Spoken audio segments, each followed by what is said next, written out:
ലോക മലയാളികൾ മുഴുവൻ കണ്ടുകൊണ്ടിരിക്കുന്ന ജനകീയ ഷോയായ ബിഗ് ബോസ് മലയാളത്തിന്റെ ഷോ മേക്കേഴ്സിനോട് ഒരു ബിഗ് ബോസ് പ്രേക്ഷക എന്ന നിലയിൽ ആവശ്യപ്പെടാനുള്ളത് അടുത്ത സീസണിലെങ്കിലും ഈ ഷോയുടെ അൾട്ടിമേറ്റ് ലക്ഷ്യം എന്തെന്ന് വ്യക്തമായ ബോധ്യമുള്ള മത്സരാർത്ഥികളെ മാത്രം സെലക്ട് ചെയ്യണം എന്നതാണ്.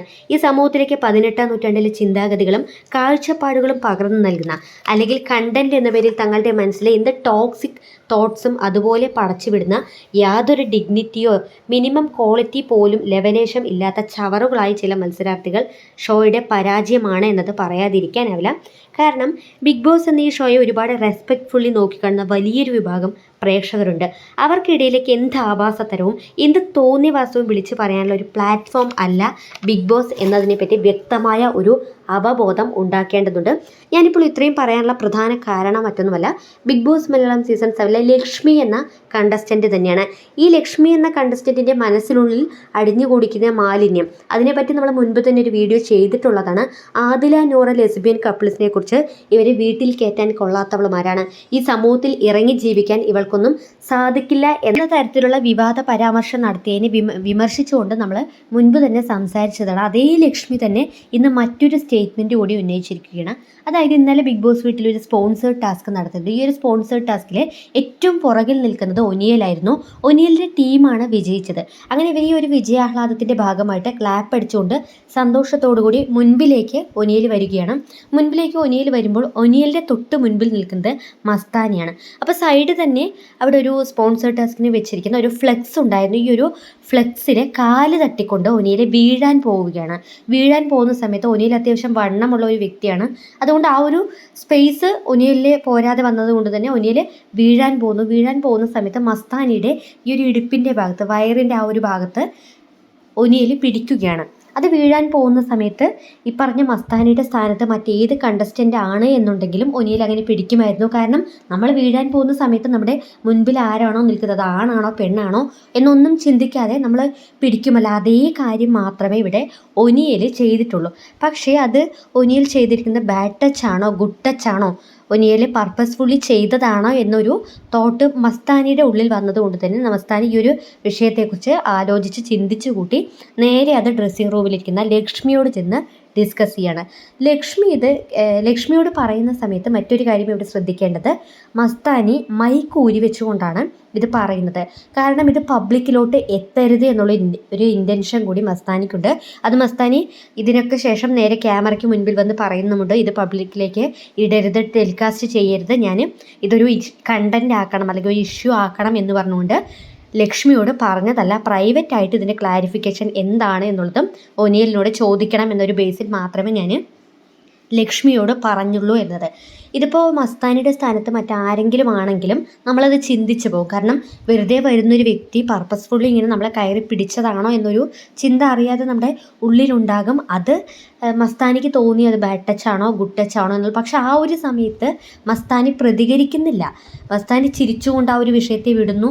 ഒനിയൽ അവിടെ സോറി പറഞ്ഞുകൊണ്ട് ആ ഒരു വിഷയം മസ്താനിയും ഒനിയലും തമ്മിൽ യാതൊരുവിധ പ്രശ്നവും അവിടെ നടന്നിട്ടില്ല. അതിനുശേഷം ലക്ഷ്മിയോട് ഈ ഒരു കാര്യം പറഞ്ഞതിന് ശേഷം ലക്ഷ്മി ബാത്റൂമിൻ്റെ ആ ഒരു ബാത്റൂം ഏരിയയുടെ അവിടെ നിൽക്കുകയായിരുന്നു ഇവരെല്ലാവരും ചേർന്ന്. അപ്പോൾ ദേഷ്യപ്പെട്ടുകൊണ്ട് കലി തുള്ളിക്കൊണ്ട് മൈക്കും ഇട്ടുകൊണ്ട് അങ്ങ് വരികയാണ്. മൈക്കും ഇട്ടുകൊണ്ട് വന്നിട്ട് ഒനിയൽ ആ ഒരു സമയത്ത് മൈക്ക് ഇട്ടിട്ടുണ്ടായിരുന്നില്ല. അപ്പോൾ വേർ ഈസ് യുവർ മൈക്ക് എന്ന് ചോദിച്ചുകൊണ്ട് ഒനിയലിനെ മൈക്കിട്ട് ഈ ഒരു കാര്യം ചോദ്യം ചെയ്യുകയാണ്. എന്താണ് അവിടെ സംഭവിച്ചത് എന്നത് ചോദ്യം ചെയ്യുകയാണ്. പക്ഷെ അത് ചോദ്യം ചെയ്യുക എന്ന് പറഞ്ഞാൽ ഒനിയൽ മനഃപൂർവ്വം മസ്താനി ഇങ്ങനെ പിടിക്കണം എന്നുള്ള ഒരു ഇൻറ്റൻഷനോടുകൂടി ചെയ്തത് എന്നുള്ള ഒരു ബേസിൽ ഒരു വ്യക്തിയുടെ ക്യാരക്ടർ അസാസിനേഷനാണ് സത്യത്തിൽ ഇവിടെ ലക്ഷ്മി നടത്തിയിരിക്കുന്നത്. പക്ഷേ ഇവിടെയുള്ള ട്വിസ്റ്റ് എന്തെന്ന് വെച്ചാൽ വീട്ടുകാരെ എല്ലാവരും ഒറ്റക്കെട്ടായ ഒരൊറ്റ സ്റ്റാൻഡിൽ നിന്നു. കാരണം കഴിഞ്ഞയാഴ്ച അനുമോള് ആര്യനെക്കുറിച്ചും ജിസേലിനെക്കുറിച്ചും ഒരു അലിഗേഷൻ നടത്തിയ സമയത്ത് ലാലേട്ടൻ നിർത്തി പൊരിച്ചതാണല്ലോ.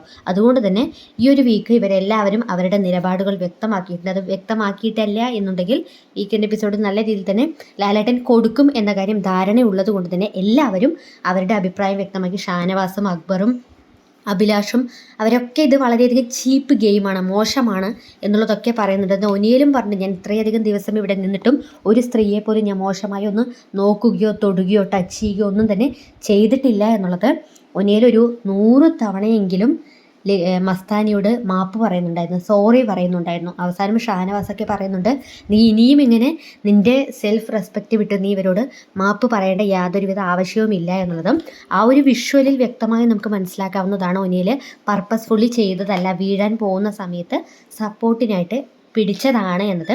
ഇപ്പോൾ മസ്താനിക്കും ഇത് പബ്ലിക്കിലോട്ടൊരു കണ്ടന്റ് ആക്കണം, ഒരു ഇഷ്യൂ ഉണ്ടാക്കണം എന്നതിനെപ്പറ്റി യാതൊരുവിധ അത്തരത്തിൽ മസ്താനി ചിന്തിച്ചിട്ട് പോലും, പക്ഷേ ഇതിന് പിന്നിൽ കളിച്ചിരിക്കുന്ന ചീപ്പ് ഗെയിം ലക്ഷ്മിയുടേതാണ്. ശേഷം അബി ബിഗ് ബോസിനോട് റിക്വസ്റ്റ് ചെയ്യുന്നുണ്ട് ഇതിൻ്റെ ക്ലിയർ സൈഡ് എന്താണ് എന്നതിനെപ്പറ്റി വ്യക്തമാക്കണം എന്നുള്ളത്.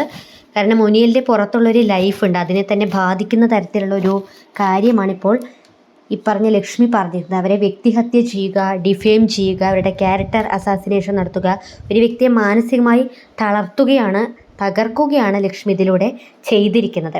പക്ഷേ വിഷ്വൽ ഉള്ളത് കൊണ്ട് നമുക്ക് ആർക്കും കുഴപ്പമില്ല, സത്യം എന്താണ് എന്നതിനെപ്പറ്റി എല്ലാവർക്കും അറിയാം. പക്ഷേ ലക്ഷ്മി ഇത്തരത്തിലുള്ള ചീപ്പ് ഗെയിം, ഇതുപോലുള്ള നെഗറ്റീവ് കണ്ടൻറ്റുകൾ കൊടുക്കുന്ന സമയത്ത് അത് പ്രേക്ഷകർ അക്സെപ്റ്റ് ചെയ്യില്ല. പ്രേക്ഷകർക്കിടയിൽ അത് നെഗറ്റിവിറ്റി വരും എന്ന കാര്യം ചിന്തിക്കാനുള്ള സാമാന്യ ബോധം പോലും ഈ പുള്ളിക്കാരിക്ക് ഇല്ലാതെ പോകുന്നു എന്നത് വല്ലാത്തൊരു സഹതാപകരമായ കാര്യമാണ്.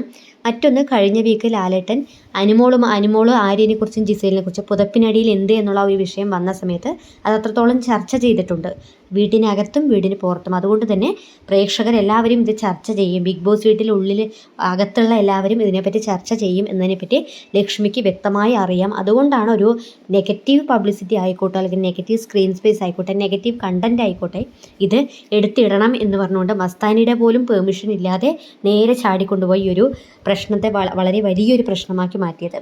മസ്താനി സത്യത്തിൽ ഈ ഒരു കാര്യം ഒരുപക്ഷെ ബിഗ് ബോസിനോട് നേരിട്ട് ആവശ്യപ്പെടാമായിരുന്നു, അല്ലെങ്കിൽ നേരിട്ട് ഒനിയലിനോട് ഈ ഒരു കാര്യത്തിൻ്റെ യാഥാർത്ഥ്യം ചോദിക്കാമായിരുന്നു. പക്ഷേ ലക്ഷ്മിയോട് ചോദിച്ചതിലൂടെ മസ്താനി കൂടി അവിടെ വിഡ്ഢിയായിരിക്കുകയാണ്.